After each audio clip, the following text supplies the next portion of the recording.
નમસ્કાર, આપ જોઈ રહ્યા છો PR24 ક્રાઇમ એલર્ટ ન્યૂઝ. કેન્દ્રીય ગૃહ અને સહકારિતા મંત્રી અમિત શાહ 2 દિવસની ગુજરાત મુલાકાતે છે. ત્યારે આજે તેઓએ લાલ ધ્વજા વિસ્તારમાં અંદાજે 12 કરોડથી વધુના ખર્ચે નવીનીકરણ કરાયેલા સરદાર બાગનું લોકાર્પણ કર્યું હતું. જે બાદ તેઓએ અમદાવાદ મ્યુનિસિપલ કોર્પોરેશનના ગોતા અને ચાંદોડિયા વોર્ડમાં નવા બનેલા અર્બન હેલ્થ સેન્ટરનું લોકાર્પણ કર્યું હતું.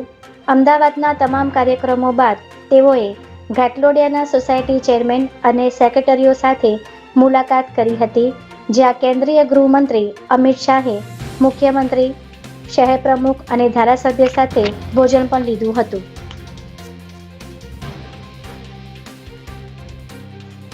સ્ટેટ મોનિટરિંગ સેલની ટીમે અમદાવાદ સહિત રાજ્યભરમાં દારૂ સપ્લાય કરવાના 42 ગુનામાં ફરાર આરોપીને ઝડપી લીધો છે.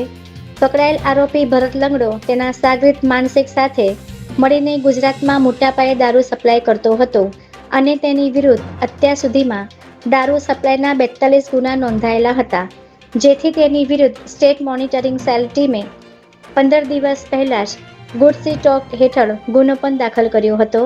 ત્યારે સ્ટેટ મોનિટરિંગ સેલની ટીમે બાતમીના આધારે ઉદયપુર સુખેર રોડ પરથી કાર સાથે ભૂરાલાલ ઉર્ફે ભરત લંગડાને ઝડપી લીધો હતો. માહિતી અધિકાર અધિનિયમ હેઠળ સમયસર માહિતી ન આપવા અને રાજ્ય માહિતી આયોગના આદેશનું ઉલ્લંઘન કરવા બદલ બાવળા નગરપાલિકાના ચીફ ઓફિસરને દંડ ફટકારવામાં આવ્યો છે.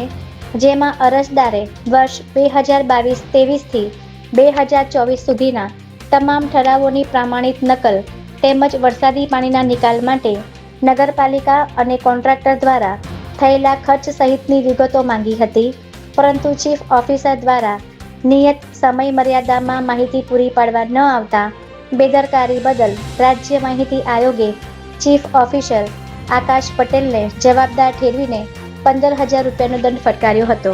જય હિન્દ, જય ભારત.